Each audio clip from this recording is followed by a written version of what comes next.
एक लड़का एक बिजनेसमैन के सैंडल चुरा के भाग गया। बिजनेसमैन ने फटाफट फोन निकाला और पुलिस वाले को इन्फॉर्म किया। दो पुलिस वाले उसके पास आए और पूछा कि कहाँ भागा है वो चोर। उसने उन्हें रास्ता बताया और पुलिस वालों ने उस चोर को पकड़ लिया। फिर पुलिस वाले उस चोर को सजा दिलवाने के लिए जज के पास ले गए। फिर जज ने कहा कि तुमने बहुत बड़ा गुनाह किया है, तो बताओ मरने से पहले तुम्हारी आखिरी इच्छा क्या है। चोर ने कहा, मैंने ये नए सैंडल चोरी किए हैं, तो मैं देखना चाहता हूँ कि मैं इन्हें पहनकर कितनी तेज भाग सकता हूँ। जज ने कहा, ठीक है, तुम्हारी इच्छा मानी जाएगी। फिर चोर ने दिमाग लगाया और फर्राटे की तरह वहाँ से फरार हो गया। और फिर गाना बजा, बैठी हवा सा खाबो, उठी पतंग सा खाबो, कहाँ गया उसे ढूंढो।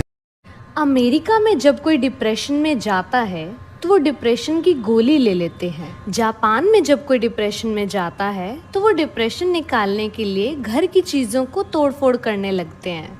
लेकिन इंडिया में जब कोई डिप्रेशन में जाता है तो वो सबसे पहले व्हाट्सएप की डीपी रिमूव कर देते हैं।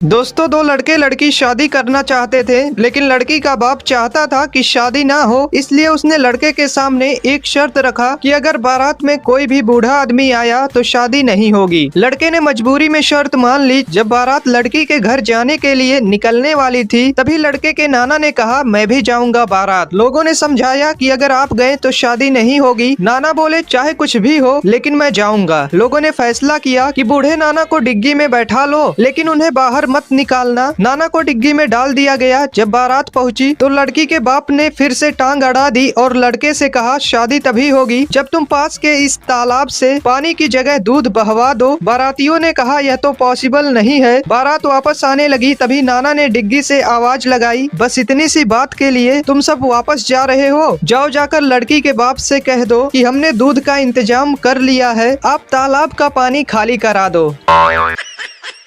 एक सेठ जरूरतमंदों की हमेशा मदद करता था। एक दिन अचानक किसी कारण सेठ का देहांत हो गया। सेठ की अर्थी को उसके परिवार वाले शमशान लेकर जा रहे थे। तभी एक आदमी ने उस अर्थी का एक पैर पकड़ लिया और बोला, मरने वाले इस सेठ ने मुझसे 2 लाख रुपए कर्ज लिए थे, इसलिए पहले मेरे पैसे दो, फिर मैं इसके अर्थी को शमशान ले जाने दूंगा। तमाम लोग यह तमाशा देख रहे थे। तभी सेठ के दोनों बेटों ने कहा, हम तुम्हारा कर्ज नहीं देंगे, पिताजी का कर्जा पिताजी जाने। सेठ की अर्थी को रुके हुए बहुत देर हो चुकी थी। तभी यह बात सेठ के बेटी तक पहुंच गई। उसकी बेटी भागी भागी अपने पिता के अर्थी के पास आई और उसके पास जितने भी पैसे और गहने थी सब आदमी के सामने रख दी और बोली, तुम यह सब रख लो और इनके अर्थी को जाने दो। आदमी बोला, बेटी यह सब अपने पास रखो, दरअसल मैं यहाँ 2 लाख रुपए लेने नहीं बल्कि 2 लाख रुपए देने आया हूँ, जो मैंने सेठ जी से 2 साल पहले उधार लिए थे। मैंने यह सब नाटक इसलिए किया ताकि यह पैसा उस व्यक्ति को मिले जो सेठ जी को वास्तव में प्यार करता था।